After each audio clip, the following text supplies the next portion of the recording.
What's up, y'all? It's Mikhail. It's Maegan. It's Freq. And welcome back to another episode of Millennial Talk Podcast, where I can't believe we're the new adults. But you know, we got this, millennials. Let's get into the week, guys. What's been going on this week? Work. Work. Straight like that. Okay. That's pretty much it. Work and work. I would have to agree. Work. And I feel like just being lazy and lounging around. Because at this point, if it ain't nothing to do but to burn up outside, I'd much rather be in the house.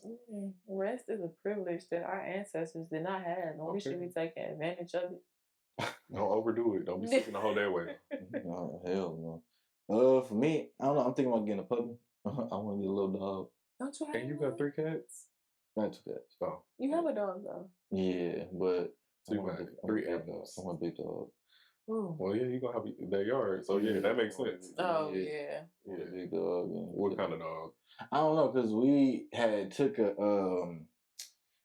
like an outside cat that got fucked up. We took it to the Humane Society, whatever. Mm-hmm. And so it was all these different dogs and shit at the Humane Society and shit. So they had these like beautiful different dogs and they didn't want shit for them or whatever. So I'm like, damn, like that'd be kind of cool to get a nice little dog and shit. Because I always want a big dog, but everywhere I done stay, I can't have one. Right. So now I finally get the space to have one. Yeah. Exactly. And I'm like, all right, bet. And then my cat's already cool with dogs anyway. So I'm like, this got to get acclimated to this big motherfucker. I'm like, and they not going to fuck with this big motherfucker. So it's like they literally had a husky in there for 100.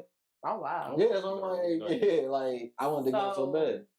Are you going to keep him in the yard or is he going to be in the house? No, yeah. I'm going to have him like a yard, like dog or nothing. Okay. And I was going to like just have him just go out, pee and shit, and just make the yard his own and just come back in the crib. But because I got the basement and all different spaces and shit, and the way the upstairs we'll be at is like he got so many spaces to sleep, and even with the other dog, because he gonna bounce back and forth between us and her moms and shit. So it's like yeah, it's like we get kind of like he'll be there occasionally, and he a little dog, so it shouldn't be a big deal. Yeah. And luckily he found us in some Humane Society, so they should all be like neutered and shit like that, so I don't have to worry about the extras. So that's actually perfect. Thought about a bunny? She trying to get me with that shit all the time. I always say. Have y'all ever thought? You said no. You have never thought about getting a bunny. You said you had one when you were younger. Me and my sister had twin bunnies. Yeah, that's what you were saying. So y'all need to go on TikTok and Google bunnies fighting. So I didn't know that like when you have a bunny, and I'm so serious with this. I didn't know when you had a bunny. First of all, I didn't know bunnies fought. I knew they barked, but I did not know they fought. Oh yeah, they bark. They do. Yeah, but when you have a bunny and you want to get another one, they have to like really mesh well, or they'll be fighting. And when they fight, it's like kung fu. Yeah, because it's like, and then one go over here and the other one chases and like they really be scrapping. It's the funniest thing I ever discovered on TikTok. So yeah, bunny fighting. They crazy. My sister, we had twin bunnies, and hers was mean. It only went to her. They didn't go to my dad, my mom, or me. Mine was like really, really nice. But if you get a bunny, just make sure you have a vacuum cleaner that sucks up all that pellets that they be pooping out. Because every time they hop, they poop. So I don't feel like cleaning that up. No, that man, I got cats. I was like, they attacked the rabbit, and then we got the dog, but they gonna beat the rabbit. She even asking me for one, or like, can we get a ferret or something? I'm like, no. Ferrets would be cool though. No. I had a rabbit. I mean, no, not a rabbit. I had a hamster too. Rodent-ish. I don't want no rodent type shit at all. What if your kids want a hamster? Well, better keep up with it. Even then, I still might say no. Damn. They die if they get too cold. My brother I don't know if my brother froze it, but one of his girlfriends back in the day had a hamster or a gerbil. And they thought it died, but it actually froze. But it can defrost. So they buried it in the backyard. It died then. Well, yeah. I was like, I didn't know that. Well, I didn't know that either. Me either. These animals, I'm like, cats and dogs are too much. Dogs be getting human diseases, and then gerbils be freezing and don't really be freezing. They can defrost. And then possums, it's like a whole bunch of random facts about animals, but they don't fake sleep. They actually go into like a mini cardiac arrest, a coma. That cracked me up when I first saw. I'm like, how you get so scared you go into a coma? But it's like another animal that do that too. I can't even think of it right now. And then sloths are not naturally slow. It's what they eat that makes them slow. Their favorite type of plant makes them slow. Really? Yes. I didn't know that. That's God, because sloths are scary looking anyway. Imagine one chasing you full speed. They got the long ass. Yeah. It's a movie about that. All right, we're gonna move into trend of the week. Okay, I got it. It's like it's a trend, but it's not. It's just I seen something, asked about it, people were interested. I think, or at least my white buddies and things of that nature. So, with all the Netflix stuff, Adam Sandler has been like dropping a lot of movies, and it's still planning for him to drop stuff. Tyler Perry also has like movies out and planning to drop stuff. So, someone had posed a question on Threads, Twitter, one of them things where you speak your opinion, whatever. And it was like, yo, Adam Sandler is the white Tyler Perry. And it was a laughing kind of thing, like, ha, like, I thought this shit was funny, but then, you know, me, I get to think about shit. And I was like, damn, like, I really wonder. And I was just doing it, like, comparing the movies strictly on Netflix. Like, not like the plays, not some of the BET stuff, not like the stuff that Tyler Perry did in the movies, and not none of the stuff that Adam Sandler did. I'm talking about just, like, this Netflix run with both of them. And I'm like, damn, I can kind of see where these comparisons is kind of like correlating, especially where like the quality of movie for both like deteriorated and stuff like that. And so it's like, I find it like interesting, the conversation, but then when I guess the conversation about both is had, it's just a tad bit like different. And like, so I isolated it to the Netflix stuff to see like, maybe it's all of the narrative behind the two, is it predicated pre-Netflix? Is more so like I'm trying to make it serious, but it was like a funny kind of question though. Got you. Like, because Adam Sandler, I know he don't have, like you said, taking the plays and stuff out of it. So I know Adam Sandler has been doing stuff prior to Netflix, and so has Tyler Perry. But I don't know. I feel like Tyler has always been like dramatic and have like a message. I feel like Adam Sandler has a message, but it's like comedy though, comedic driven. To see them together, like to compare them together, I don't know. I just feel like it's different. Like Tyler Perry's different because I feel like they both have like similar missions as far as like they place in the industry, which is why I even gave the comparison or whatever. And like I was gonna have us follow a question, but I want to hear like what Maegan said and got to say about it as well.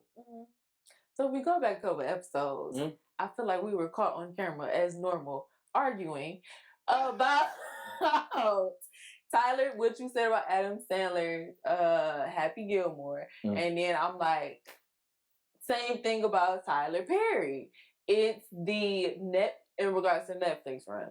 The Netflix run, I feel like when it comes out to Netflix and they have these contracts with Netflix, I feel like it's just let's pump it out, instead of more, I want to say thoughtful, because like you said, Adam Sandler falls under the comedy, playing comedy, but like let's pump out this content or these movies and shows. Or I think Adam Sandler doesn't have any shows. You have series? He might have, but I think it was maybe presented through one of his people or something like that. Like Okay. Yeah, something. It might have been. I don't know. Instead of actually taking time with the thoughts of the movie and the actual planning out of the movie, of the producing of the movie.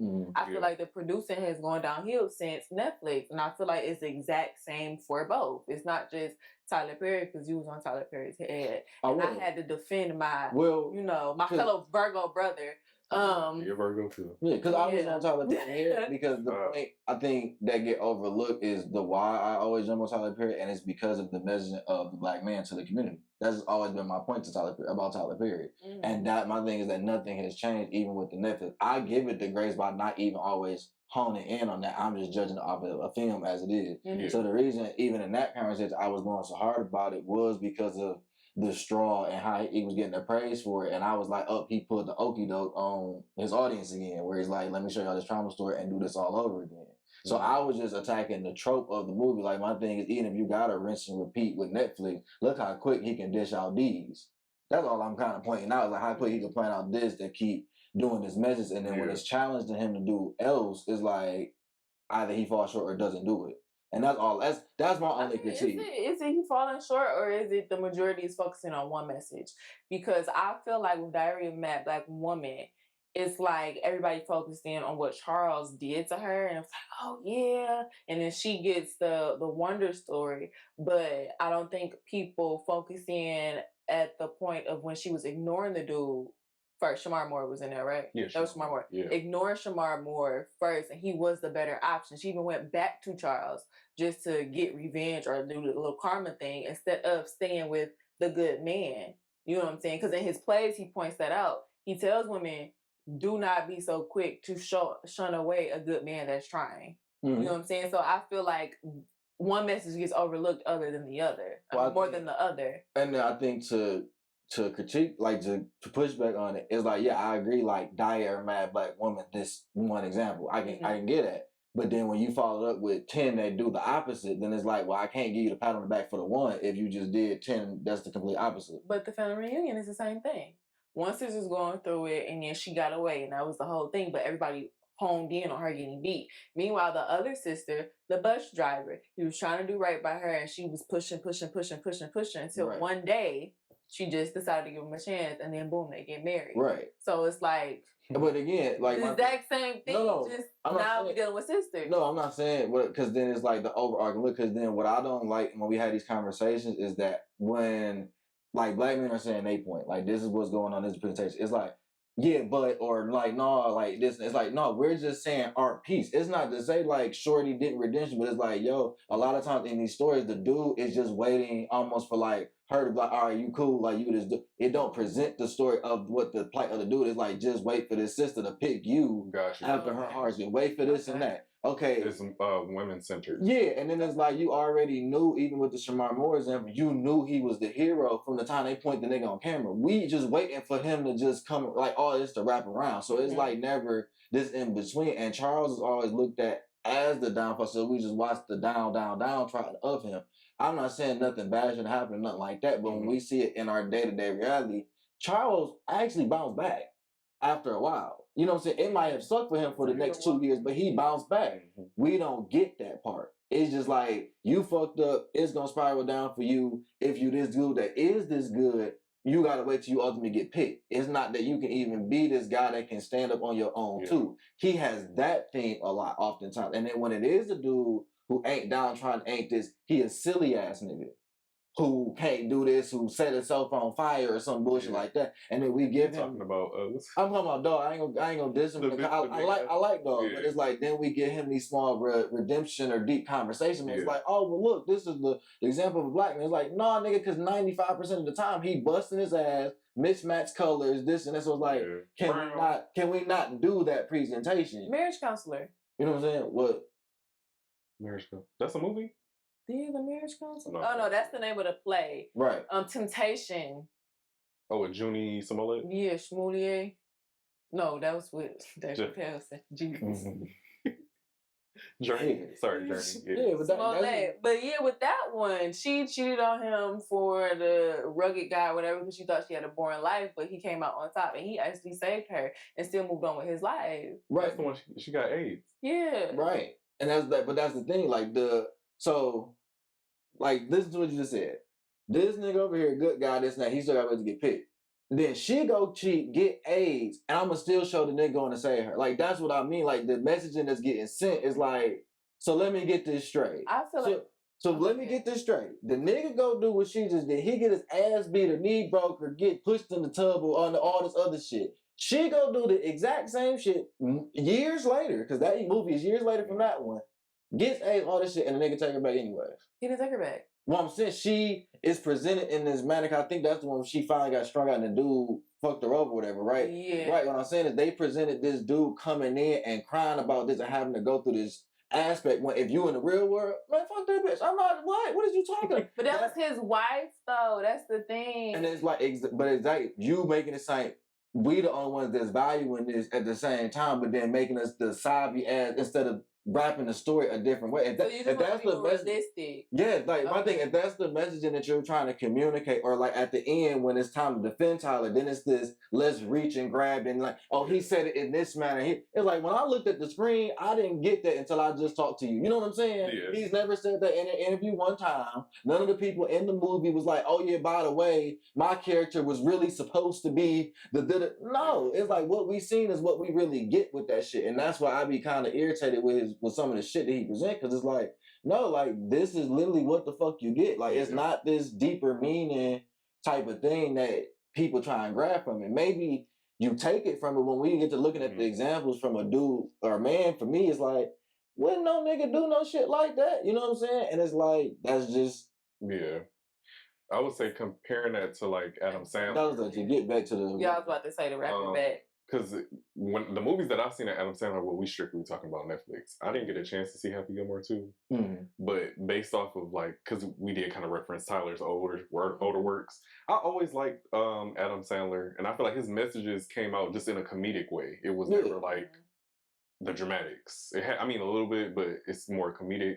But he always had like good, happier like endings, and it comes back around. And at times, they was a more genuine story, at least the earlier. Yeah. Like I always reference Big Daddy in particular. Oh yeah, Big Daddy. Like showing a dude trying to just be a fucking dad in New York. Like that's just a realistic story. It wasn't super racial. It was just being a fucking trying to be a dad. And like that was some dope shit. And like I think about that, like, damn, if I was a fucking dad who had to be a single dad, what the fuck would I do? You know what I'm saying? And so like that to me is a dope experience. And like he actually going through the child care system and what that looked like, and no, you're not the actual fucking dad, and that messaging. And I thought that was just a dope shit. You go to Happy Gilmore, like granted that's not the most realistic with the first one, but it's just a funny, wholesome, I want to help my grandma, I do it by any means story. And that's realistic because people are out here doing it by any means. Exactly. Right. And that's what I mean. And when you look at some of these other, like by comparison, I just think it's I don't say like a genuineness with Tyler's story, but it feel like it feeds off a traumatic. Not even that, it feel mass produced. It feel like it's something come up. Like even Adam Sandler, he dishing them out fast, but I think the presentation, the comedic, all this part of it is like, okay, well he just put out a shitty fucking comedy, like whatever. But with Tyler's like, okay, it's this rinse and repeat this, and I think it's an oversaturation of him too, because I got Netflix and BET. Oh yeah. So then it's like, even when it's not all these Netflix shits dropping, it's like, okay, now you're on BET about this sister this, or niggas of the backwoods, or this and that, or brotherhood of sisterhoods, or like, I don't know, like all the other ones do be like. The one thing I can't say about Tyler, this is kind of slightly off topic, but his sets to me irritates the fuck. They irritate my soul. Irritate the fuck. They look so fake. It's like damn. Yeah. But we can get back to the topic because that shit bothers me. But compare both, like okay, back to like the Netflix part. So, do y'all believe that Tyler feels more mass produced because he is everywhere now? You know what I'm saying? Because like ever since he got his studios, he's able to mass produce. Do y'all feel like if Adam Sandler, I don't know if Adam Sandler does or not, had his own studio? I know he has his Happy Gilmore production company, but has his own studio. Do you think that it would be more Adam Sandler out here? I think it is and was back when it was, and now it's like I just want to find a home, because I think how he present, he's less public than Tyler. So I think the idea of just I go to Netflix, do this for this couple times, dish this out, deuces, I'm out. I think personally, I think he prefer that. But I also think, just respect, because I'm gonna play equal. Tyler is a black man trying to get, I think, some of the access and resources that Adam Sandler has had access to. Right. So I think Adam Sandler at this point in his life is just less, I'm not gonna say ambitious, but less just desirable to pursue some of them avenues, as what Tyler is trying to, I do believe, establish that for those to come. I just think sometimes at what cost? And that's just that's where my critique always come in for, bro. Where it's like you had a voice, everything's about time and everything's about the moment. And my follow-up question was about what he said about Ryan Coogler, which is what made me even start. Tyler. Yeah. What he said about Ryan? I've heard a little bit about it. He was saying, are you talking about the blueprint conversation? Yeah. When he was sitting around the table? Okay. Basically, with Danny Kings. But I already did that, and like when we was that conversation or whatever. Because it was talking about sinners. Right. Yeah. And like, I already did that X amount of years ago. And he gave him like the blueprint of how to, get his independent deal with the studios to have a true ownership. Yeah. Okay. And he was like, and people was critiquing him because they basically like, he does that a lot where like the people that he helped when he do shit like that, instead of kind of letting him have a moment or something like that, he kind of find a way to attach himself to it, and it almost take away from that person. Right. And so I do believe that to be true with the Ryan Coogler situation. And when I look at Adam Sandler, who does similar things, but will take the heat of either stepping back or supporting somebody who don't agree or they may not agree and stuff. Yeah. Like, I fuck with that. And it's like, you take it, the brunt of it. Like, to me, it's a very, just to relate it to hip hop, like a J. Cole approach to me. Like, and that's why I fuck with. I fuck with Cole for the same reason. I might not agree with Eric, this and that, but I like your approach to shit. So I fuck with you. Yeah, because Adam Sandler, I'm looking at his stuff up now. A lot of his stuff that he's produced, he's always been behind the scenes, and a lot of his stuff is very different. It's not his, and I get what you're saying about like being oversaturated with, because I feel like Tyler Perry does a lot of traumatic things. Like, he lives off of trauma when it comes to giving stories. I feel like Adam Sandler is like so versatile. Like, if you're looking at his catalog, like to even think like Hotel Transylvania, doing little stuff like that. Like, I think Tyler Perry had a Medea cartoon. Yeah. And I'm like, when are we gonna like? To me, it's the writer's room. I feel like he wants to be the head writer, and he needs to have other people writing different movies to give them their shine. But that kind of goes back to what Jalen was saying about that comment with Ryan Coogler. Is like, do you really want to be the star of the show, or are you really trying to elevate Black people forward? And he work in the background. Yeah.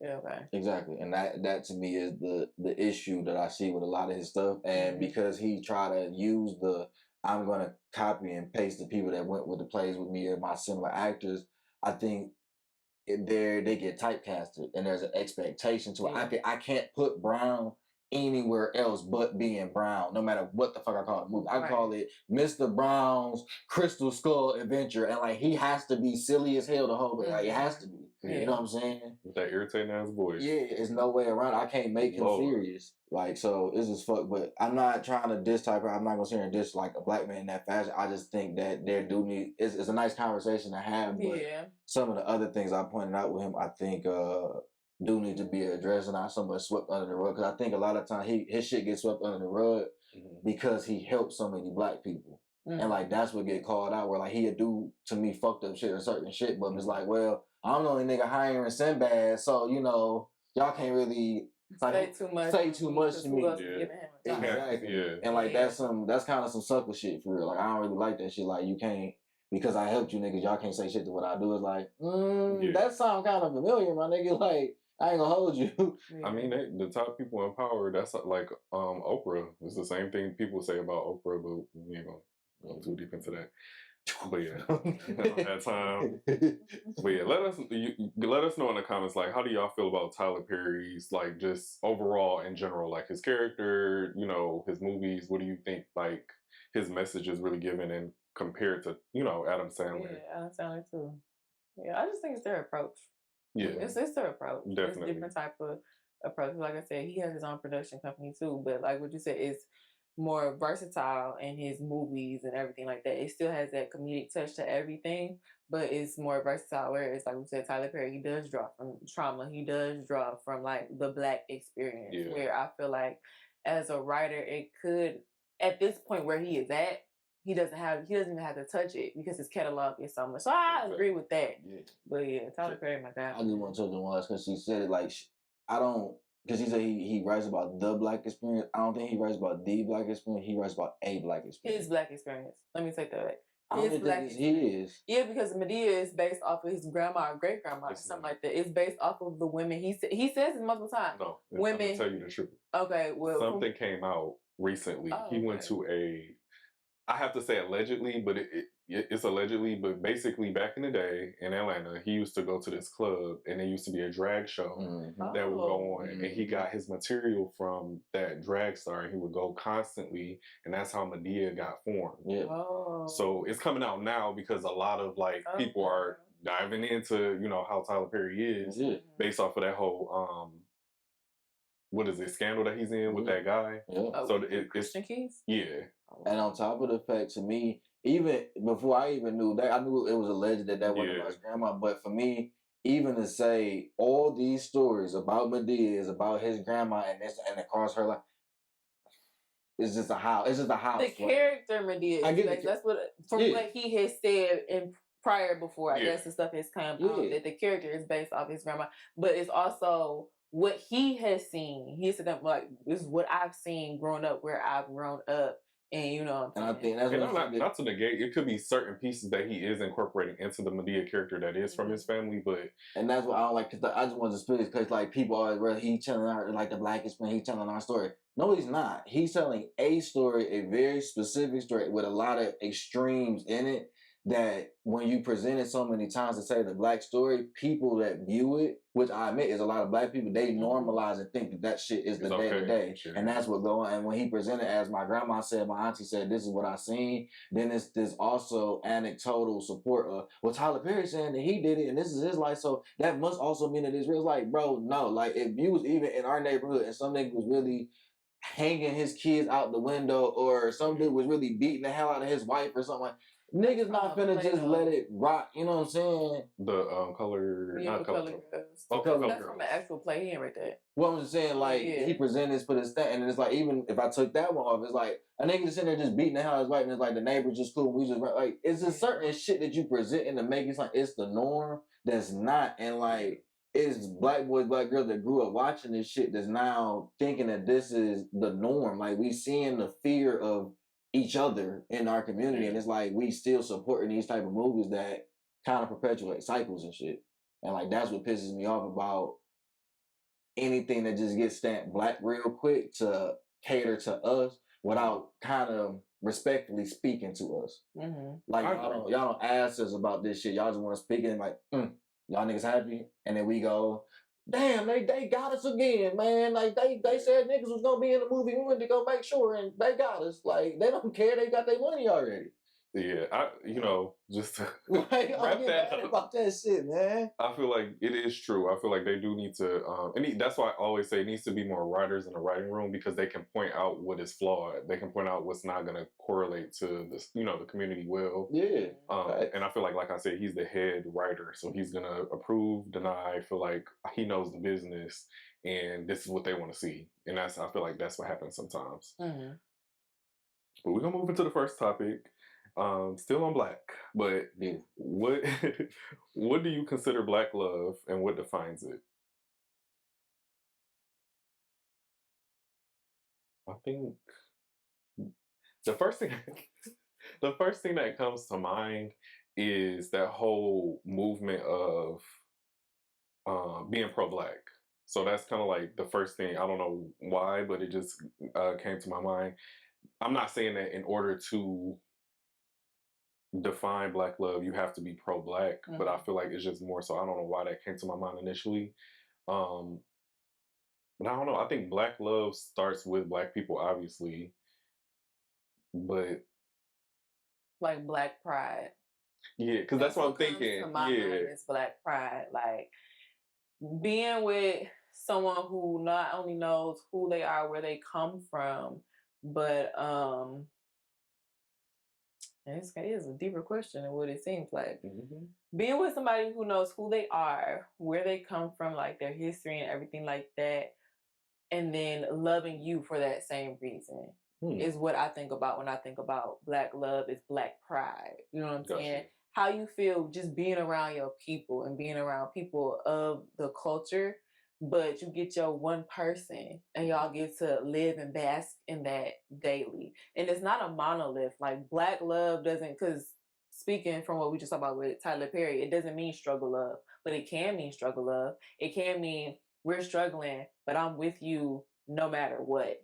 You know what I'm saying? It doesn't mean that it's always healthy, but it can mean that. You know what I'm saying? It can also mean that we grew up together and now we're both winning in life. It can also mean that I want to be with somebody that wants to teach our children the black experience. That's not trying to negate from our culture. Like we're still a part of the culture, and then our legacy will also be a part of the culture. They will also know their culture.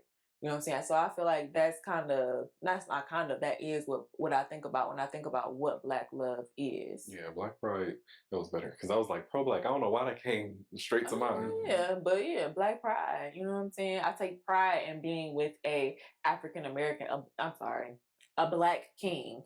To me, it's a difference. But and then that Black king takes pride in being with someone who is Black. You know what I'm saying? So that's what I think about when I think about Black love. And Brown Sugar, for whatever. Not the movie, not the song. Like actually Brown Sugar. I don't know why I think about Black love and I equate that to Brown Sugar. Yeah. And shea butter. Yeah. But for me, Black love is very similar. It's understanding that, I mean, depending on what you were, but for me, your Black experience as a Black woman, I come to understand that I can't experience it for you, but I understand and I appreciate you for going through it and coming out on the other side and then exemplifying Blackness, you know what I'm saying, as a Black woman. And we combine that through my Black experience to then not only be an example to our community of this love coming together, but when you cultivate it and you raise a family and have Black babies and stuff like that, and then you shape their Black experience and let them know that it's beauty in being Black, beauty in walking the Black experience, understanding that the hardships and the scars that you get from it shape you into who you are and a good moral standing person. So I think like when you date, and I would say date with intention, and when you come in the forefront, like I really talk about it as this type of shit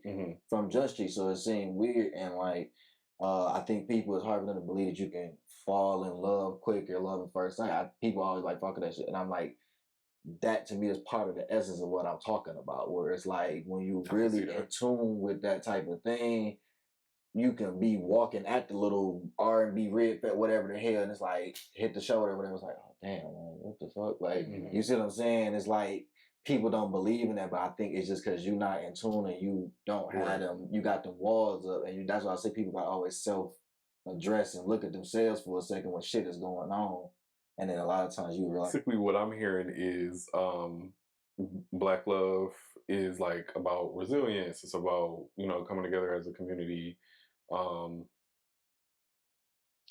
me, I feel like I love what both of y'all said. I feel like that's definitely what I feel like Black love is. The more we're having a conversation about it, I don't know why initially, like I said, I just thought pro-Black, and that conversation happens a lot too because people feel like in order to have this type of love or whatever, you have to be pro-Black. You have to know that, being with a Black person is, I'm trying to word it a certain type of way because I feel like I don't want to make it seem like you're saying Black is better. Right. I don't want to make it seem like saying Black is better, but it's just more so like we've been, oppressed and all this other stuff. So we have a common struggle. And then at the same time, it's like if you really do love love the Black culture, love who you are as a person, why wouldn't you be with somebody that's Black? And that's why I say it's rooted in Black pride. Yeah. Like I'm proud of not only who I am as a person, I'm proud of my people. Right. You know what I'm saying? I'm proud of how far we've come. I'm proud of where we're going. And like I said, the whole legacy point is I want to build or continue on this pride through our children. And I want them to have the same Black pride, if not more, than what we have at the foundation of our love. You know what I'm saying? Like, so like for that question, like can Black love only happen between two Black people? I would think so, right? Yeah, Black love can, because if you think about it in that way, is it Black love or is it somebody who is Black loving? No, I would say I'm Black and I'm loving somebody. So can I give Black love? I mean, well, I can give Black love to somebody, but is it Black love because that person? How is that person going to reciprocate with us? How can somebody who is not Black have true Black pride? You're not us, and like the blood that runs through us from our ancestors is not touching you. Well, apparently, actually, it's supposed to touch everybody. I say yeah. That's what I'm saying. Like it depends on how you looking at Black true black lineage and genetics, because I would say anybody that is under the Hispanic tree really coordinates to us in some capacity. You know what I'm saying? Mm-hmm. I think anybody. Say that, Well, I mean, some do, some don't, but when it's whichever how you look at it. But even if I was to say somebody that was like Jamaican, for instance, from Jamaica, they wouldn't initially, like, yes, they would correlate with your black pride, black love by skin tone and complexion, but not by experience. Well, then that can lead into, I was about to say, that can lead into that question, like, is the Caribbean diaspora a part of the culture? Yes, I personally say so. From do I include them as being black? Like, yes, but do I say what I experienced in America? No. Like, if they grew up in the Jamaica or Caribbean islands, grew up there, came here, or I went over there, like, no, our growing up, our cultural experiences are completely different. Well, from that point, I was thinking like generations though. Like, if they have kids here, they're going to be treated as black. Exactly. So, maybe. But they still have the roots back to how their parents grew up, and their parents are going to allow them to, are going to involve them in that culture, that Caribbean culture. And that's why I said, that's why I said it's the difference between African American and black. Like, I feel like African American was like a label, but black culture is black culture. When you think of black culture, you thinking of the cookout.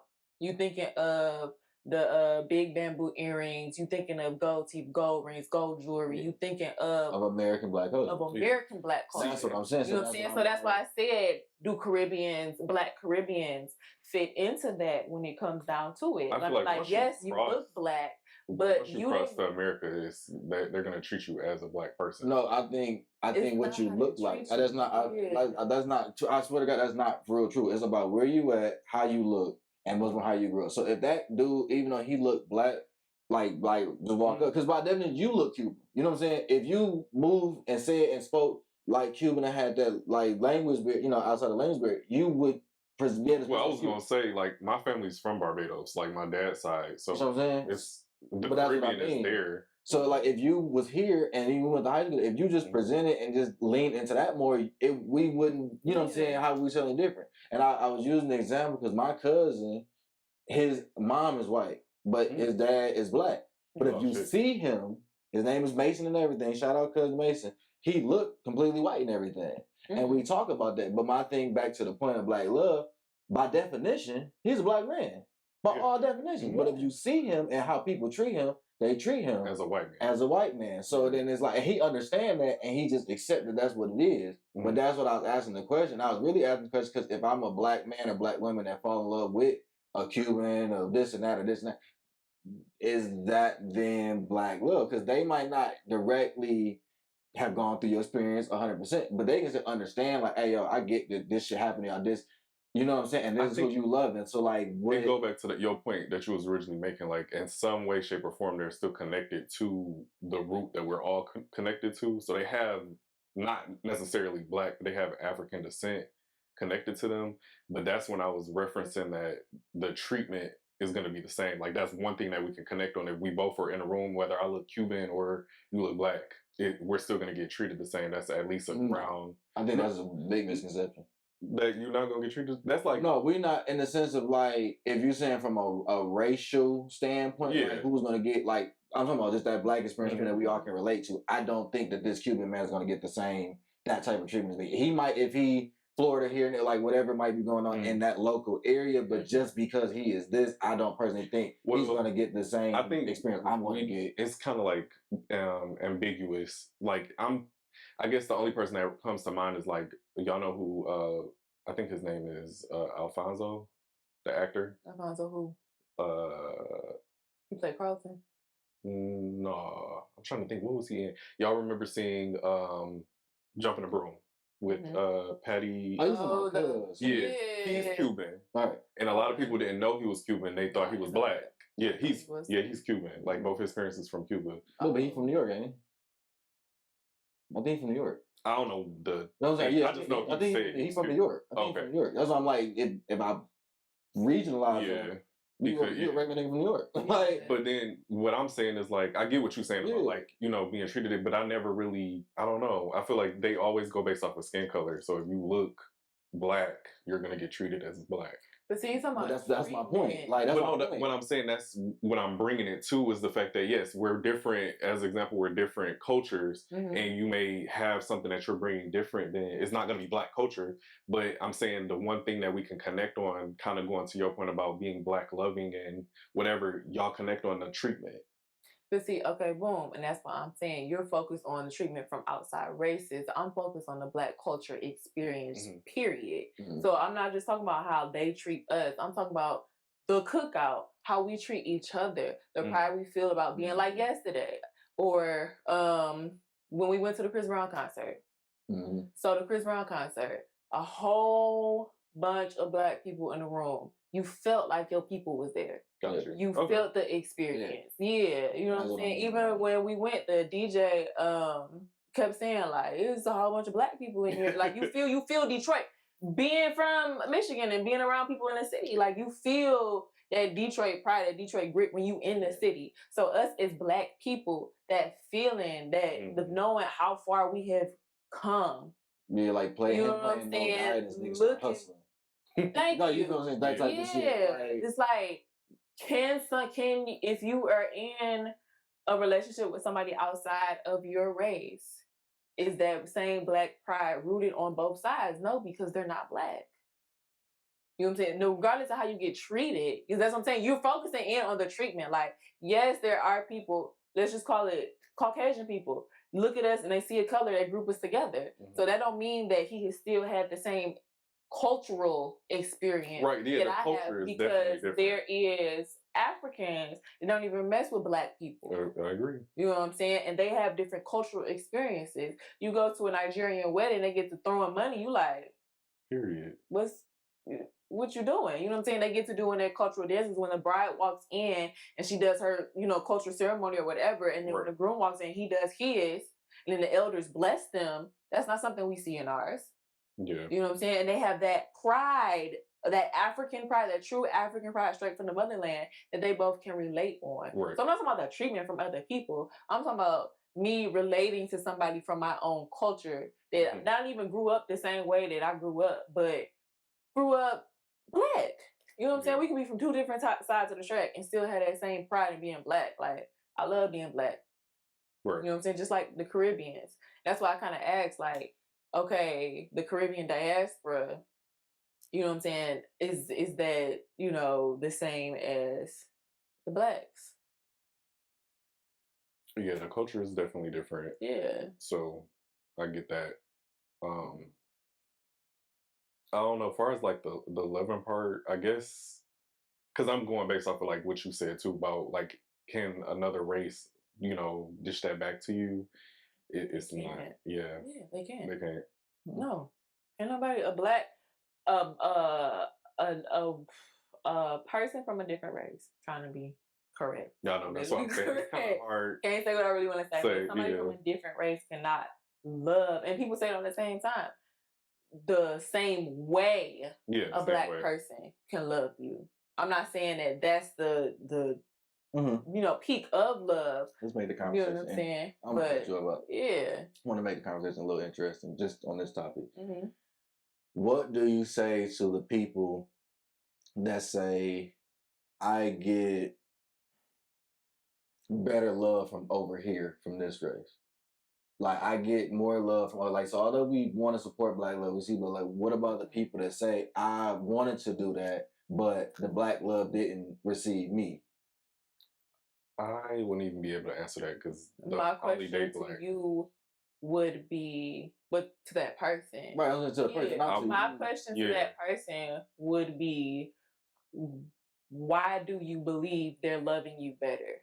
And does it have to do with race or who they are as a person? Because like I said, Black, being that, that love is not just the peak of the type of love that you can get, but it is a feeling that you get when you're loving on somebody Black and that person is Black's loving you back. So is it more so because of the race, or is it because of the person, who they are as a person? I feel like it's the intention, because it's like, what are you going after? Most people, when they mention like dating another race, and that's both sides, men and women, or I'm just gonna say Black men or women, when it comes to outside the race, for men, it's like, oh, she's submissive, she gonna listen, she gonna do this, she gonna do that. With black women, it's, oh, he has money, he's gonna do, you know, whatever. He's not gonna give me the same, you know, type of vibe. And that's why I mentioned early on is the intention is like, is it because you're trying to find an easy way out and you don't want to deal with internal issues that you have inside the community and find somebody that is a whole nother This is why I asked that question, because that's what I don't like about when that question come up. Because everything you said was like, what's wrong with him? What's wrong with this? And I was waiting for you to finish. Cause all I was gonna give an example was a nigga who like anime and play video games, right? Because them is a lot of them niggas, and they'll say, I got called a nerdy ass nigga. They won't fuck me. I really wanted to date these girls, but they won't fuck with me. And the second I started dating Maegan, Sarah, whoever, then I was a whole ass nigga. I was this. I turned on my race because I sat here for the last. Let's just say I started dating 15, he 30 now. I tried for the last 10 years and got played, got called fat, got called sweaty, and then this and that. On the flip side, black girl liked the anime, like this, wasn't trying to go to the party, this and that. She lame as hell, think, whatever they want to call it. It's like, and so then she started dating Chad, Steve, and whoever the fuck else. And it's like, oh, well, girl, why ain't you go do that? You must be dealing with the little pink things and all that other silly ass shit. And it's like, those are people I'm talking about. Because what you were saying was her being submissive. That's regardless, black, white, indifferent. That's just what men are asking for, period. Like, no, but what I'm saying is that's kind of like the argument that people pose all the time. I'm saying, that's, to that. No, to me, I think that's the excuse that people jump to is the use. Yeah, that's what I'm saying. No. Let me finish. The excuse that people jump to using them type of examples. Because yes, I can admit them type of examples exist, but they're not the majority. The majority of motherfuckers is saying, hey, I got rejected by this community a lot. Hey, I got rejected by guys who were saying I wasn't willing to do this a lot. That's really what the main shit is. And then the whole submissive conversation is across the board. Well, I'm stating examples. No, because I'm saying other things too that. No, the reason I use submissive because the way y'all saying or you said it was that because he's dating a different race. I'm saying niggas that are dating black women are saying the exact same shit, but that get used as they reasoning for the outside race. And I'm saying no, across the board, this is what niggas are asking for. Even if you a white man, they saying this shit. So niggas is saying the submissive part across the board. But when I'm saying outside the race shit, when you talk to these motherfuckers, a lot of time is that they're not interested in my interest. And that's the more common shit. When we that's what I'm saying, the insecurity, like, are you deep rooting those type of things? Are you asking yourself that you want the stereotypical black man that you see, or are you giving somebody a chance to be who they are as a person? Like, if you like. I think it would be more of you finding your person instead of it's not insecurity. It's him liking anime is not an insecurity. No. I'm not. I think y'all missing what I'm saying. What I'm saying is that person that is shunning him and saying that this is the type of person that I want or whatever. Is it because they're going after a stereotypical situation and they're shunning him for being maybe. But I'm like, that's more so what's going on. And a lot of time the response that they get is that it's something wrong with you.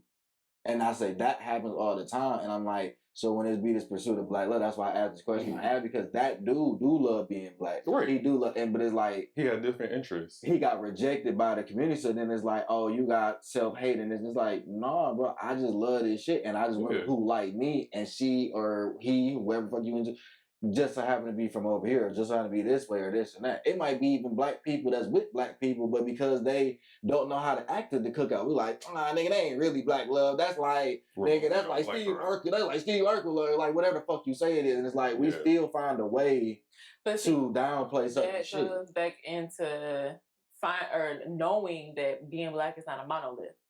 Right, you can like multiple things. Being black is not a monolith. There are, and I feel like this is coming out more and more, especially in this generation, that there are black people in those anime spaces and places. There are black people who are like totally nerded out with, let's say, science or something different than what is the stereotypical black person. And then we could also say it goes with ages too.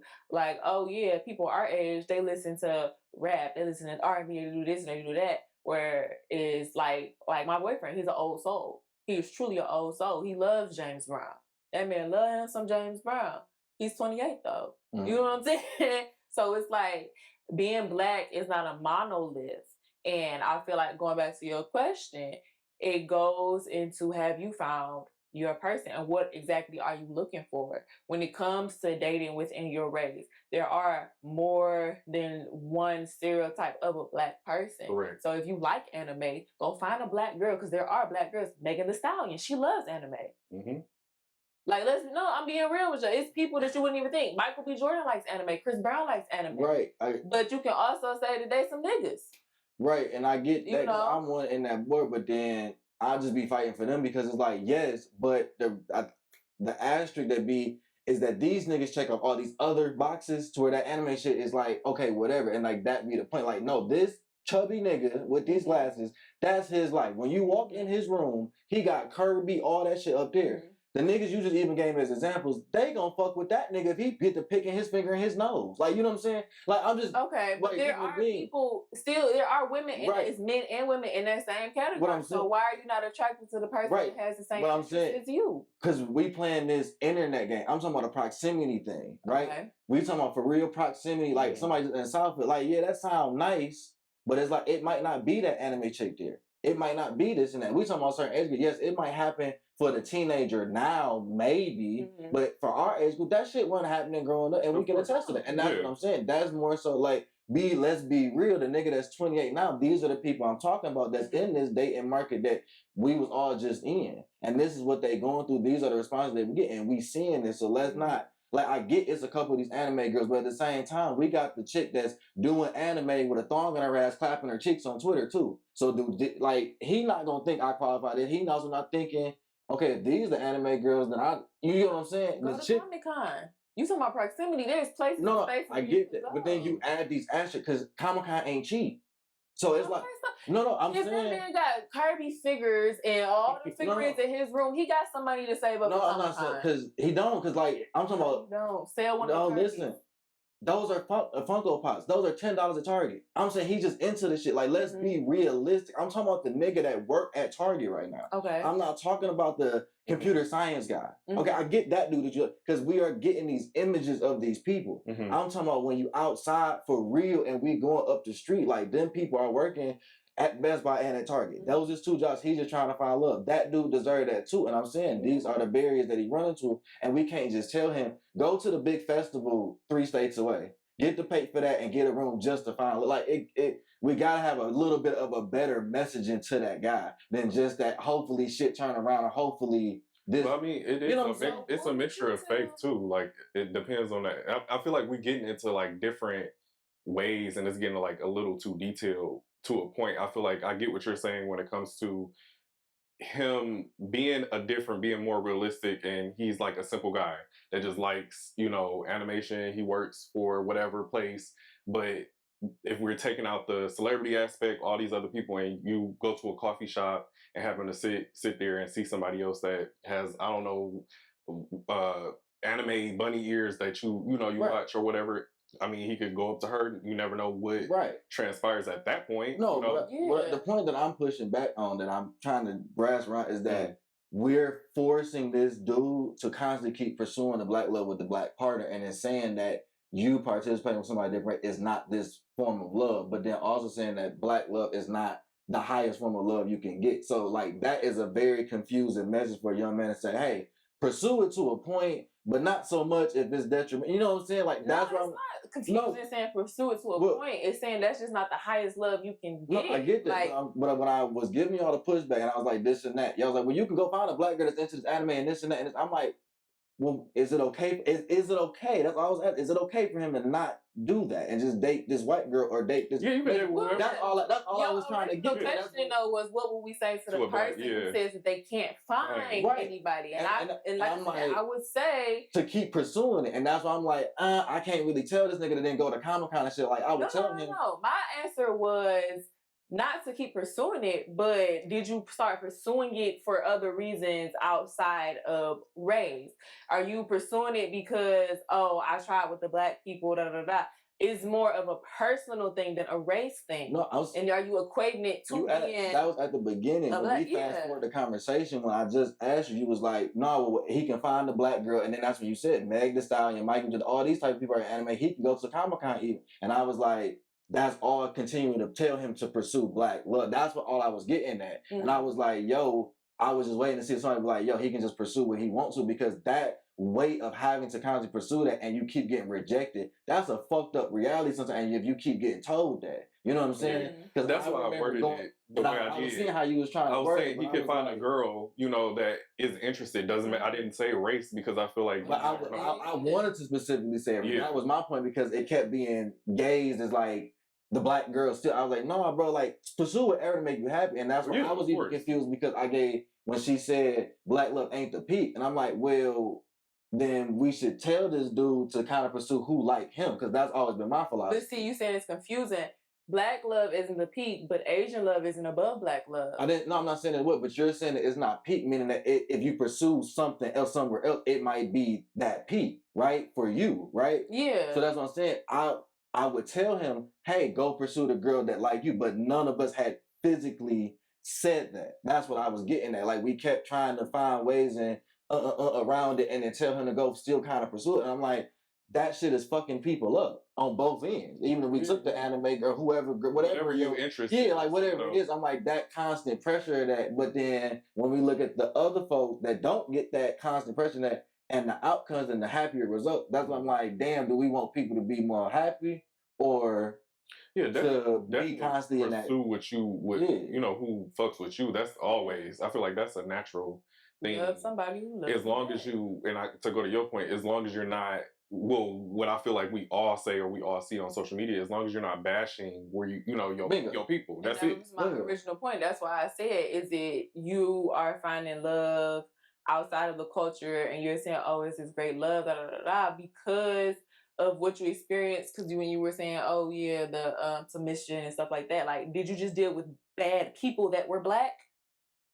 Or are you saying that, oh yeah, I gave up on blacks because they're all like this? And that's why I kept saying being black is not a monolith. Mm-hmm. It's not. So you can't sit up here and say, oh yeah, you know, I love this is better for me, but you only dealt with bad people who are black. You know what I'm saying? And that can go back to yourself saying, hey, you know, why am I only dealing with these type of people? You know what I'm saying? Because that could be the same type of person and they're Asian or they're Caucasian or they're anything else, Hispanic, whatever. But right now it's good.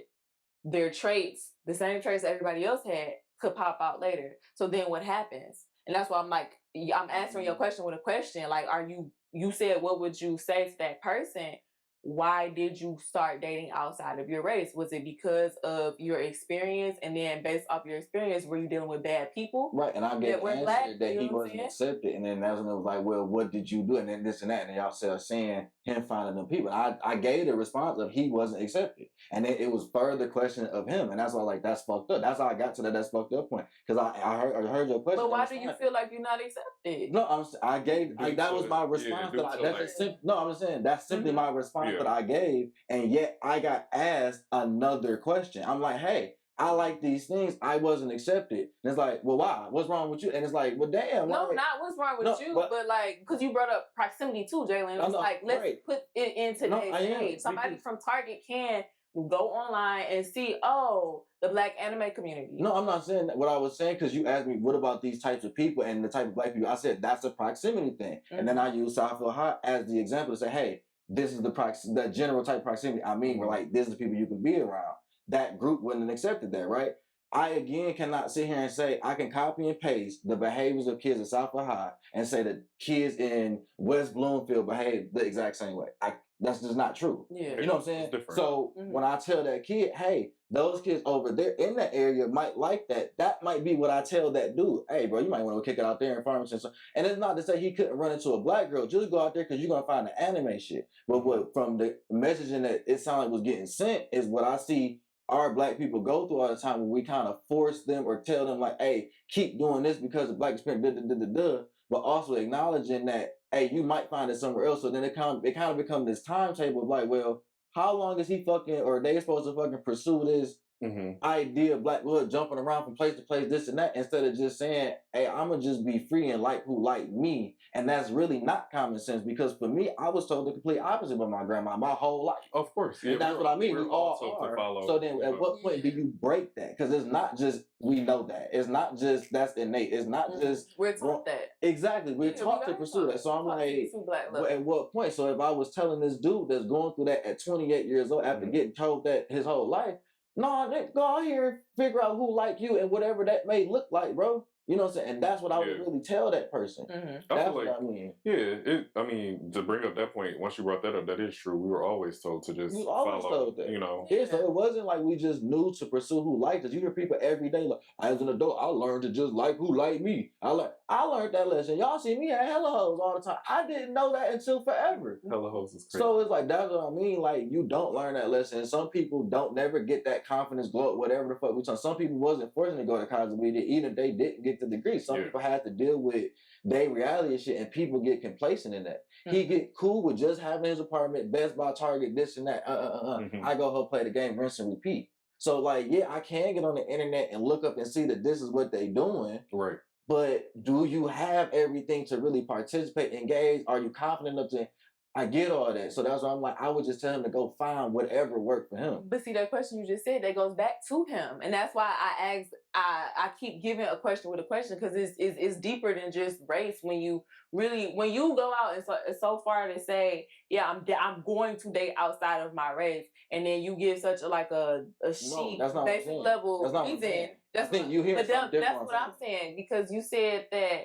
I forgot what you said. I say that's what I'm saying. I think you hearing me say, stop dating black girls and go date this. That's not what I'm saying. No, that's not what I'm saying. But that's how that response kind of was. Like, that's not what I'm saying. I'm saying, but it's deep. This is like you just said something along the lines. I really just forgot what you just said. Along the lines of, asking yourself or seeing, okay, I really do like I have the option to date outside of my race. Yeah, we're not taught that we have that option, but when you do it, why are you doing it? But because I've been at South High my whole fucking team. I've been at South High. These black girls ain't fucking with me. And I keep getting told to keep pursuing it. Somebody, what would you say? Hey, bro, go elsewhere and pursue something different. That's all I told this man. It ain't nothing about him. He don't hate him. I'm just simply telling him. She's just trying to ask the question to see if it's for a positive reason. Yeah, I'm saying the reason. When it happens, what I'm getting at, giving a rebuttal of black women is no, and that's what black people is. That's what I'm saying. Y'all, that's what I'm saying. Well, both of y'all saying your points are valid. I feel like what Maegan is saying is the flip response of what people ask people when they date outside their race. For what reasons are you doing? Are you doing it because of what the things that I mentioned early on, which are negative? If you're reaching out to date a white person because of status, money, whatever the case may be. I gave an answer to that. No, I'm saying, but I feel like that's where she's coming from, which I get it. And I get your point too, where you're saying that at the end of the day, this person should be allowed to, unquestioned, be allowed to do whatever they want to do or find the love that they want to find without. They answered the question, but it's follow-up questions even to that, as if people still have a problem with that. But that's based off of what we were grown up to know. Like, we have to follow the whole black, thing. Like I said, are the questions coming from having a problem? Because these are genuine questions I would ask. It's not because I have a problem with it. I just really want to know why. Right. And we are on the topic of black love, and like what you said, like black love is rooted in black pride. So it goes into my mind like, okay, you're going outside of your race for the reason of not being able or being rejected because you like anime. My first question to anybody, if they were Mexican, my first question to anybody would be, have you found anybody that likes the same things you like in your race? And then the question, I would have a lot of questions. Right. The question would be, have you presented, because they say the same thing about women that's always in the house. You don't have a man because you're not outside. You have to put yourself in the proximity, or you keep finding men that are broke because you keep going after men that are broke. Have you went to a conference, a tech conference? Have you went to a medical conference and just sat there and listened and presented yourself in front of these higher level men? Mm-hmm.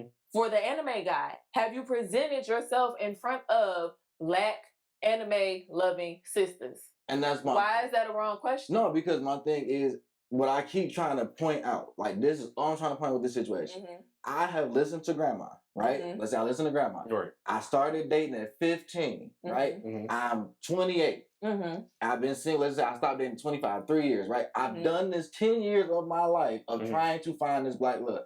And I'm telling you, hey, I tried that. I haven't been accepted by, I want to just try something different or just, I'm going to start going to these conversations. Whoever just come up to fuck, if she Asian, if she whatever, if she from Cape Verde and whatever the fuck she is, I don't want to, like, whatever it is. Right?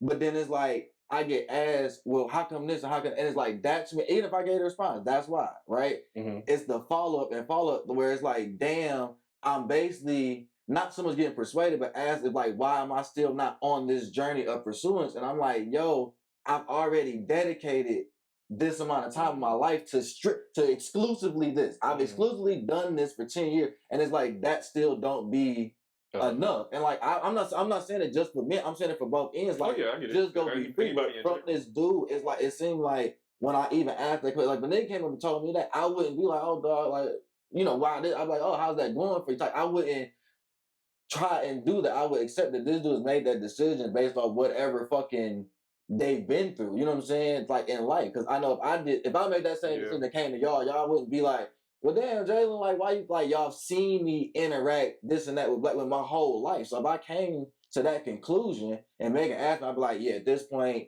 for what I'm looking for, I just need to probably look around everywhere. Yeah. I don't think that I should then be like, well, Jalen, have you tried going to SZA concerts by yourself? Or did you try tiptoeing around downstairs? Did you go downtown at 2 o'clock when all the business? It's like, bro, like, do I have to do this another 2 more years to see if I'm going to find the right one? Or can I just be 2 years doing whatever I want and then just hopefully open my net a little bit wider to see what I can grab? The questions are not saying that you should not do that. The questions are genuine. And then the questions are it's rooted back in the black pride. Have you exhausted all of your black options? And I'm saying yes. I'm like, that's what I keep saying. I've said yes. That's what I'm saying. That's why the questions are there. You're saying you shouldn't be or that person shouldn't be questioned. I said continuously question. If you but that's the reason, because of the black pride. We're talking about black love. It's rooted in black pride. And we are taught black pride. So now, because we have been both taught this, and now you're going to do some diversion from what we've been taught. Right. So yeah, I have questions because this is what I know. I get that. But I get that even for me, and it's ingrained in me. So I get why, because I think it's harder maybe for women to accept than dudes or whatever the case may be. I get if a dude came up to me right now and said that, I know why he's saying that. I get it. I get why he's saying that. I get if a chick maybe walked to me and said that, I can get why she's saying that without really going into too much. Hey, I've tried it with some of these niggas. I'm just tired.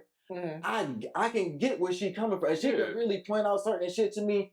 I can get where she coming from. You know what I'm saying? And same thing with a dude. But if I can't be like, well, why is it?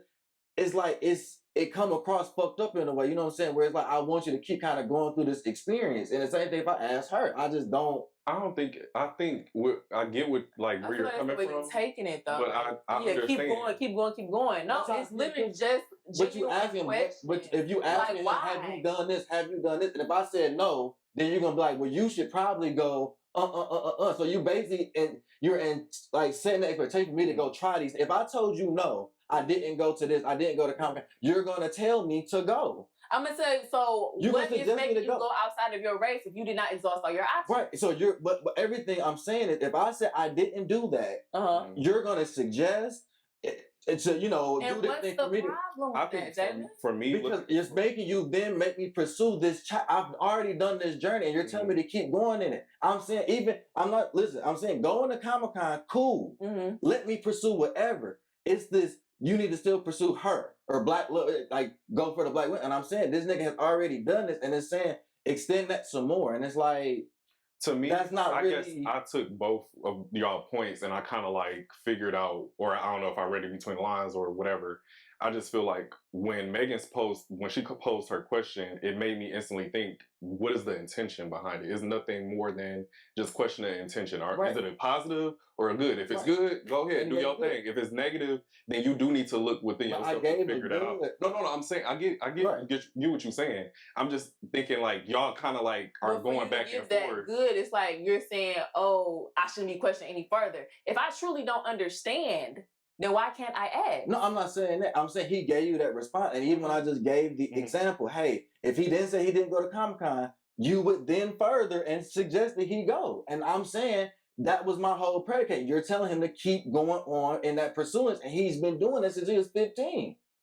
And that's what I'm saying. The overarching point is like, no matter what he say, positive or negative, he's going to get presented the exact same equation. Like, but I feel like it's kind of unfortunate, but that's just unfortunately the situation because of what we were groomed. Like naturally, if we're breaking generational curses, the next generation won't have to worry about that. Right, and I think that would be telling him to pursue what he wants. Yeah, by all means, so, but not everybody's gonna have that. But right, so then when we were saying look at self-reflection, but I'm saying if we saying looking at self-reflection, and if we saying that because how we was raised and what grandma taught us, this is why we questioning him. Do I have to then question him some more or question me some more? No, that's why I say self-reflection in all aspects, because if you self-reflect and you say, you know what, I learned that this is not what I need to do anymore, but I'm also saying too... And I came to ask you the question, and you gave me a positive, and I followed that up with Comic-Con, and this is how you should do some more. Well, I wouldn't follow up with that. But I'm saying, but then when I said that you would, you said that's because of how we was raised and stuff like that. So I'm saying, okay, if that's how we was raised, while you furthering your questioning, should you be questioning him more or you more? If you feel like the reason why you asking more questions is because of how you was raised. Well, let me start by saying this. I wouldn't ask any questions. I wouldn't ask either. The question that I'm saying where Maegan is coming from is just the intention. I just want to know if the intention is good or bad. Once you tell me whatever your response is, then I'm good. I'm not gonna trip anymore. I'm leaving it alone. That's my perspective. I don't know the extra questions. I can't tell you what to do or what not to do, and like you came to me with that question, I am going to question you. I'm not going to lie to you. Right. But at the end of the day, it's all up. Go do what you want to do. But my thing is, have you exhausted all your options before you go out? And I can agree, that is a part outside of Black Pride. That is a part of my point, because then it goes back to my original question. Are you just dealing with these type of people in this race and you're saying, I'm done with Black people in general? Or are you just dealing with a bad group of people from this race? It's really just that simple with me. And then you say, okay, you've been rejected. And I follow up, well, have you put yourself in a proximity for this? Why is it wrong for me to ask that? I don't think it's fucked up for me to ask that. And I'm not coming from the perspective of, keep trying. If you're done, you're done. Don't listen to me at the end of the day. It's your life. But it is okay, well, because of how we grew up and then my sense of Black pride and where my Black pride is, you know what I'm saying? I'm going to make sure I exhaust all of my options. So if somebody come to me and they say, well, yeah, I'm just going to start dating white, have you exhausted all of your options? Come on now. If you do a career change, have you exhausted all of your options in this career before you go from the medical field to janitorial work? If we specifying specific races, then that's what's going to bring a question in my head. But if we're saying, if somebody tells you, yeah, whatever, follow your passion, any person or whatever, I wouldn't care. I didn't put a race on. I'm just saying if we're near, that's what will make the question pop up. That's what I'm saying. Y'all asking me questions about if he said something specific. I never said that. No, I'm just saying, looking at what Maegan is saying, based off of that, she's narrowing it down to intention. That's why I keep going back to what I'm saying. My question, but the premise I'm presenting is not getting that's the response I'm looking at. Just go. You just that's what I'm saying. But then that's all I was speaking. But we kept saying if he was basically, it was kind of alluding if he was saying a white girl or some white chick or something that's the base. No, anyway. No, I'm just saying that's the premise, the undertone of what we was talking about. That was the undertone. And I'm I'm not saying that. I'm just simply saying overall. Anybody. Right. But then it was we just kept getting the question. I'm not saying nothing wrong with questioning, but it was the almost persuasion of. And that's why I'm nah, that's not really how we should think about moving forward. Because my question is, as a Black community, is it better to have people that truly have found love or that are constantly in pursuit of Black love? That's my question. Because it's people are saying it's harder and harder to find this thing. You just want to find love in general. But and that's my point. But in my brain, because the grandma, whatever she taught me, I'm spewing these questions to try and get you in alignment with that. Is that a hindrance to the community if we saying that finding just love is the better option for the people. You know what I'm saying? But see, that can go off into a whole different question too, because I was just watching this podcast, Tell Me How You Really Feel podcast with McKenna Walker and her husband. And she said it was another podcast of this guy. He's black and he's in sports, and his wife is German. And he was basically telling his son, like, you need to go find you a black woman or something like that. Because we produce better athletes. Oh yeah, and you're diluting the race. So that question can be posed like that. Like, is it a hindrance to the community by diluting the race? And then your original question was, is it still black love if you pursue love outside of the thing? And my whole thing is, no, it's not. Yeah, the conclusion, the consensus was no. It's not. It's not black love. So and that's my thing. It's not black love. So then if the boost in the community is defined by to support overall love, because again, our heroes are different people. The Belafonte did these people of the world. They dated interracially and did different until supported community. Frederick Douglass himself married, So I'm like, it's these different examples where it was okay. We can still see the black pride, all this other things. So again, is telling them black love to pursue that and or overall love the betterment of the community. Like, you get what I'm saying? I'm not saying. So what's better for the black community? To pursue all of. That's what I'm saying. Like, which one? I think that's the deeper rooted question, because it's to pursue all of, because I feel like the podcast that you brought up, people just like all races, I feel like do this or have this mindset that was passed down to them. Keep it in the family. Make sure that we're promoting more black kids, more Asian kids, more of this. They want to keep it in the culture, like they just want to keep that. But ultimately, if you do that, you're missing out on other opportunities to find genuine love. That's the point. So go after what works for you. Don't, so are you saying that black people can't love each other genuinely? No, I'm not saying that. I'm just saying whatever makes you happy, go after it. And I think that's what and that's what I'm trying to get to intersect of this and that. I'm not saying what you just said. What I'm saying is that you should not pursue black love to your detriment. And I think a lot of people are doing that right now, in which we're finding these shitty relationships and this and that because they're simply trying to stay within this right here, and it has to do with proximity because people are financially not in best situations, stuff like that. So you're dating in this general circle what you got, and a lot of times we use our devices to help us locate people and make shit more accessible because of our financial situations. So they show you what's in your proximity. Oh, I can kick it with these 15 motherfuckers over here, and it's like them 15 motherfuckers keep you distracted for the rest of your life. So you never will pursue because you're in this linear focus of what needs to be this. So I'm saying I agree with black love. I think we should have as many black babies and stuff like that with people that fucking want to. Don't have these black babies in this community and you're just trying to force it because of what someone else told you. And if you came up to me and was telling me that, just like I agree with you, I would tell you to go pursue other shit. Because me and you fighting the same fight. I agree, like I want the black look. I don't want motherfuckers fighting the fight that don't want to, because I see what that's doing to us right now. So if I keep supporting the mess or I keep asking, well, why don't you want to? Nah, girl, if you want to go date your baby, get the fuck on, because it's not a hard situation for me to love black people. But if you finding it difficult, I don't want to persuade you. It's not hard to love us. Go do this, and that's why I asked, what would you tell him? Because I don't want that nigga in there. It's not because you not black, monolith, none of that. You find it hard to love us, so it's gonna be easier for you to like kind of turn your back on us at some point in time if it way easier. And that's how I'm looking at it. Okay. That's why I'm like, I was trying to get to that point where that's why I kept breaking it down. Like, no, I'm just saying this nigga here, this is what we should tell him, either we fight in the same fight or pursuing this love. Like, nigga, you just shouldn't be here.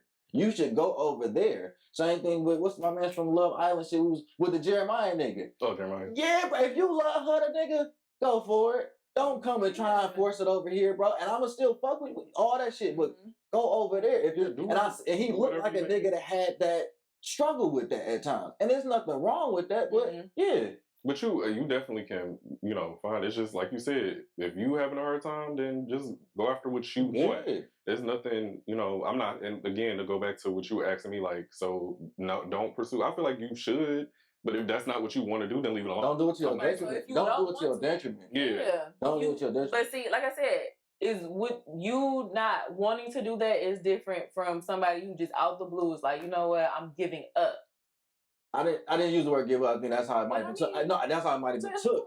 No, that's if how. If you saying I did this from 15 to 28, and he's like, I cannot find nobody black. I'm done. You're giving up on it. It's the construct of your mind. Like was weighing you down. Like you can only do this. So I'm saying So for that cat to open up his mind to just that, I'm not gonna say, "Oh, you gave up." I'm not gonna do this, and I'm gonna accept that this person has sat in themselves and they came to that decision, and that's why they approaching me. And if I'm a proponent and supporter of Black Love, how I am, I know how I feel in love with Black Love. It didn't take my grandma, and I went out here on my own. Okay. So what I'm saying is that if this dude has went through that, me and him we gonna always be disconnected on that. So I'm gonna just tell him this right here, because if I'm telling him the way I feel about Black Love, hey bro, you gonna get it if you just keep walking around and doing this. I might send this dude into an endless darkness on his own, you know what I'm saying? Because he just don't got that. So I'm gonna tell you to be open to all this. I don't feel like he giving up, because I'm also thinking, or not thinking, but he might find that. He might. But I'm unlocking his brain to just say, hey, if Betty walk up to you, if Rachel walk up to you, be open to that too, because a lot of times they'll reject that because of that shit. I don't think he giving up. I think if he did find that chick that worked, he would do it. But I don't think telling him to linearly pursue that is going to be to his benefit. I think it's going to be to his detriment and to whoever he run into. Yeah, we're not telling him to pursue it. I'm just saying, like, that's just my question. You know what I'm saying? We're going to move on. Since we spent some time on this topic, we're going to just recycle the other one and just jump ahead. So we're just going to get into the game. So we're going to do the voting game, which y'all have probably seen before. So we're just going to do, I think we said 3 rounds. So I'm going to just take a card. We're each going to take a card, and I'm going to pour the shots for us. Okay. Oh, yeah, Jalen, you can't reach it.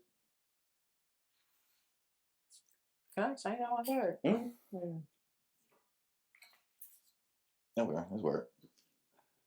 You good with that one? Mm-hmm. I'm not going to pour it. This is kind of deep.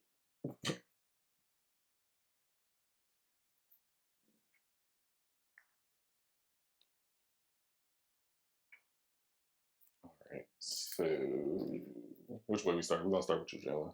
All right. This question is, who has been or would be in an open relationship? Oh, you. You. I don't think so. What do you think? I am. Open relationship? I could see it, but I could see it. I don't know. You over him. Yeah, I would agree. An open relationship. Okay. Well, let's define open relationship real quick. No, we know what an open relationship is. Oh, we don't. Like, that's what I'm trying to really get a grasp. I don't see myself being able to be in an open relationship. Okay, because when I think of open relationship, knowing both of y'all. Because I think y'all mean polygamous. I could be in probably more polygamous relationship where I got 2 shorties, but to be in an open one, that's what I'm saying. Like, I don't see myself being in an open. Knowing both of y'all, like when you locked in, you locked in. Boom. Okay. Because of where you are in your dating, I kind of see why he's saying that. But wait. Because where you are in your dating and your mindset, so is it like? I feel like I think he's thinking like you would keep a couple strings open even though you have somebody. I think we got a different definition of open relationship. I haven't even spoken about my definition. I just think for me. I'm trying to give like why y'all think each other. I was gonna go off of just like you said, your polyamorous statement, that's the only thing. Yeah, but I don't think that's open to me. I think for me, I can see myself with 2 chicks, 2 girlfriends or whatever, but I'm still, like she said, locked in with them. That wouldn't be no more than that. It wouldn't change outside of that. That's why I'm like, and when I was saying with relationship stuff, even not to be no personal, taking no shots, but it's I can, like she said, the dating and being open and this person, I can see that just being, it don't mean that these 2 motherfuckers in the house, it don't mean that these 2 motherfuckers is doing it, but them 2 knowing about each, or just whatever the case, or just whatever little inner working thing would be. Okay. And I don't personally think I can get this is supposed to be a lighthearted game. That's what I'm saying. I'm just trying to. No, it's okay. I'm more of a monogamous type of person, but I've never really had I've been in a relationship for damn near a decade in my 20s. Yeah. So to say open relationship, I really wouldn't see that for me. But like I said, when I think of open relationship, the definition, I'm thinking that, like you said, kind of we're okay with this outside party coming in. I don't think I ever gave that. With dating other people. Well, no, dating is different. Open relationship, meaning that y'all in a relationship. Like I'm in a relationship, but I can still go and be with somebody else. That's an open relationship. That is, but you were saying dating, so that's why I just want to make sure. His mindset. Okay. But that's my whole definition. We're in a relationship, but we are still open to dating and being with other people. That's why I said Jalen. Yeah, but he said me, so that's why, like, to me, what y'all describe, you talking about in dating and stuff like that. No, in a relationship. We are in a relationship, but there is still, like, if I go out to the bar with my friends and I see a shorty or a guy, I'm talking about from a guy perspective, and then he or she comes up to me, it's me and my girl or whatever, he comes up to me or she comes up to me, and you know, I get to feeling her, I'm gonna pursue that, but I'm still gonna have this at home. That's an open relationship to me, and that's why you came to mind. Yeah, I don't see me get that off for real. All right, so pick another card. I say, yeah, I pick another card. I don't see me getting that. Well, it's supposed to be based off of who we think. So if me and Maegan think that, then you got to drink. Okay, that's really what it is. It's not to like say that. No, you know what I'm saying. I was just saying, like, I would vote for you. That's I'm like, yeah. Okay. Who has accidentally sent a dirty text to the wrong person? Who would I think would do that? Who do you think would do that? Who do we all think would do that? Damn. You. No, not you. Me? Yeah. Accidentally, yeah. Yeah, like that's what I'm saying, bro. I be confused. Yeah, I be confused, bro. You ain't gonna get that off on me. I ain't never did that, but okay. We just said who we think. Like I ain't. Actually, that's not bad. That's right. I never tried it though. Okay. Whose upbringing had the least amount of influence on their life choices? No, that's kind of little. I'm probably saying Maegan. It don't mean that you didn't have big. No, I know, but the least amount. Wait, reread it, please. Whose upbringing had the least amount of influence on their life choices? Really? That's what I'm saying. Like, no, because we hearing it differently. You're hearing none from Maegan, and I'm saying just simply the least amongst us three. So if you talk about your upbringing, some of the stuff that you went through, and some of your coming to realization stuff, I would say that definitely has a bigger shape on who you are right now. But if I talk about me and some of my things and what my parents and stuff like that and how that did, I think that had more of an effect on me than. Not to say that your stuff didn't have a significant effect. So you're weighing what we went through instead of where we are now. Because what I see this shit too deep. I drink. No, it's supposed to be a game. We got a deep episode today. We doing one more round, or what y'all want to do? Yeah, we do 2 rounds. Okay, I'll pull a card. I guess I'm going first. Who do we think would get kicked off of stage for singing karaoke? Oh, me. Yeah. I'm saying me for sure. Ain't no question. Me for sure. Okay. Who is obviously an only child? None of us, though. Or I guess if we put it like who acts like an only child, maybe? Maybe, would that be a nicer spin? No? Okay. I don't think that's a good one for any of us. Like, yeah. Who hasn't finished reading a book in the last 2 years? I guess y'all can get that to me because y'all always talk about reading the Bible. So I actually read books. I'm just saying, reading in general. Like y'all always say, I'm reading something. So I get that. Damn, I just got a drink anyway. Well, let me ask the question. I'm pretty sure. Whose standards drop the most after a few drinks?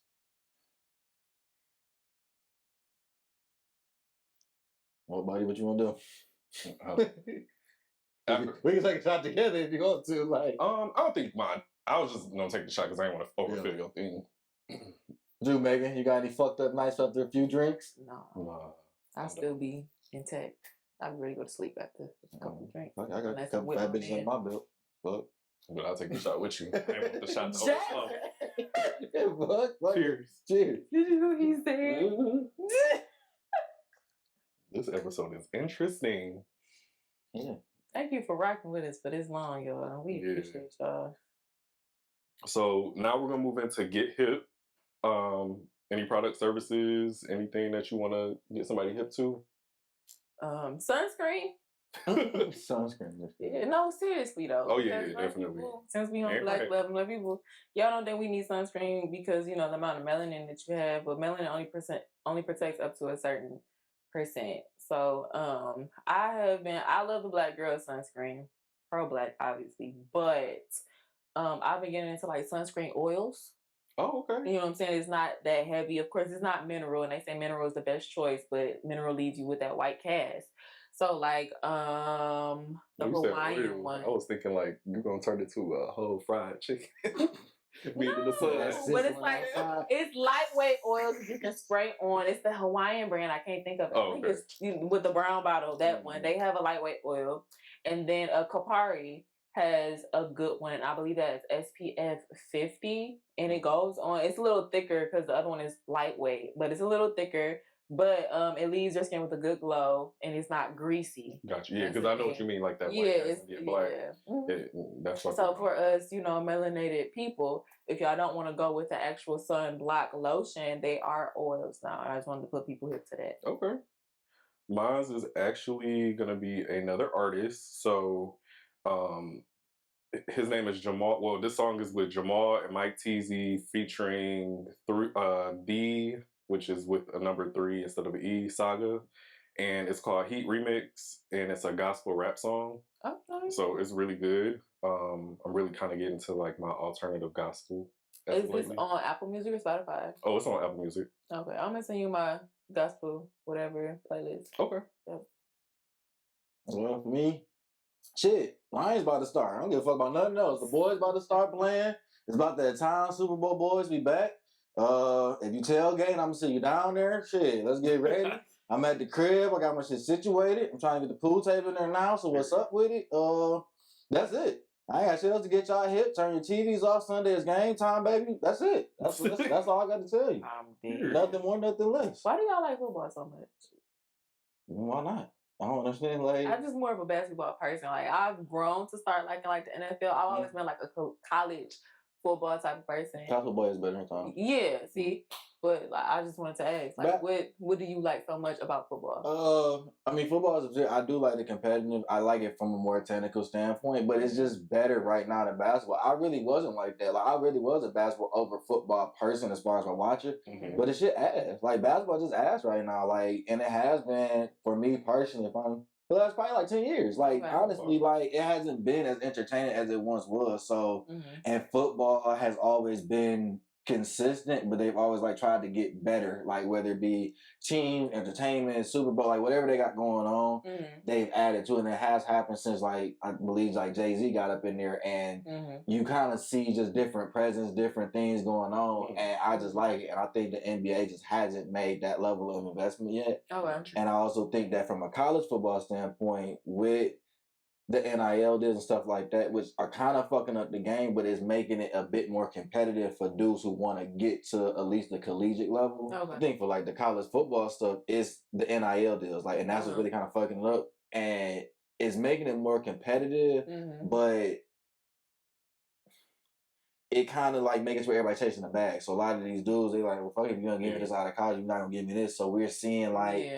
Kind of what was the problem before, where certain teams are getting like the best players still, but because the NIL's in effect, the other teams can't even compete no more. So you're not gonna just see these high talents just go to the HBCUs like you used to. Gotcha. That's true. So it's a mixed bag for what's going on, but basketball can't catch up. Got you. Yeah. That's the net of it. All right, we're gonna move into If I Knew Then What I Know Now. I guess we're being ironic. We should pick the word black, huh? I'll say black. About being black? I guess, yeah. I knew then what I know now about being black. I think I'm gonna just steal, to make it quick, I'm gonna steal Maegan's statement earlier. Being black is not a monolith. It is not a monolith. And it doesn't equate to struggle. That's a good one too. Being black does not equate to struggle. For me, being black, I just really invested more into the culture, like growing up and stuff like that, to where when culture was getting erased in front of me, I was better able to recognize it like I am now. So where like when I see certain stuff, even especially with music, how they're erasing black music and the industry in front of us, and we don't really notice it. Yeah. And so that type of stuff just knowing that what Black is and trying to hold on to it and create and sustain the history around it. Like that's the one thing I learned now. Yeah, that's like super the importance of the history of it. That's very important. Yeah. Shout out to the Black people, you know. Shout out to us. Stay Black, stay proud, be here because you want to be. Right. Be you, be true. Yeah. Well, I don't want no half-ass niggas at the protest with me. We don't have half-ass niggas there. I don't. Now that I'm seeing your point, I kind of get what you're saying. I'm going to ask questions though. I mean, I just need who it is, what it is, and I feel like a lot of Black women would too. But we don't want you around if you don't want to be around. Yeah, that's the truth. Like how we talking about before with the consideration, like answer questions, nigga. You're not gonna come to the cookout for me to ask you a question. That's what I'm saying. Like, as soon as you come to the door, you're like, hey man. Well, wait a minute. So just because he doesn't, the Black love doesn't mean he's not rocking with the Black culture. Like there are some men that just like other races, and like where I would ask questions why, but there are some men that just like are more attracted to other races. So that means he not messing with the Black. No, what I'm saying is my part of the cookout where me and my niggas is at the way we think that Black that we talking about. We not even getting to that question part because we already okay, bro. Go ahead and do your thing. Like you can be in the cookout part. Gary Owens, all them niggas, they over there with the niggas that want Gary Owens and them over here. Me and my niggas, we don't want Gary Owens over here. We don't want them niggas making fun of Black women that's comedian. We don't want them niggas over here. Kendrick and them niggas is over here. And the barbecue part I'm talking about, that's where Kendrick and all of us and that's where Dave Chappelle, Black Thought, the Roots, we all over there. It's the fly music over there. We not saying y'all niggas ain't Black. We not saying none of that shit. We got a different agenda though. Our agenda over here is this right here. So what's the problem with me asking that? If we got It's been a good episode. It's been a good episode of the Millennial Talk podcast. You can follow me at _Maegan. No, at Maegan. Whatever my at underscore Maegan. I done edited so many times. I know. Yeah, at _Maegan. At Farrell.McHale. At 56_Freq. And make sure you follow us at Millennial Vision E, and also tune into our Spotify. Follow our Spotify. Like, comment, and subscribe on the YouTube page. Till next time, y'all. Peace.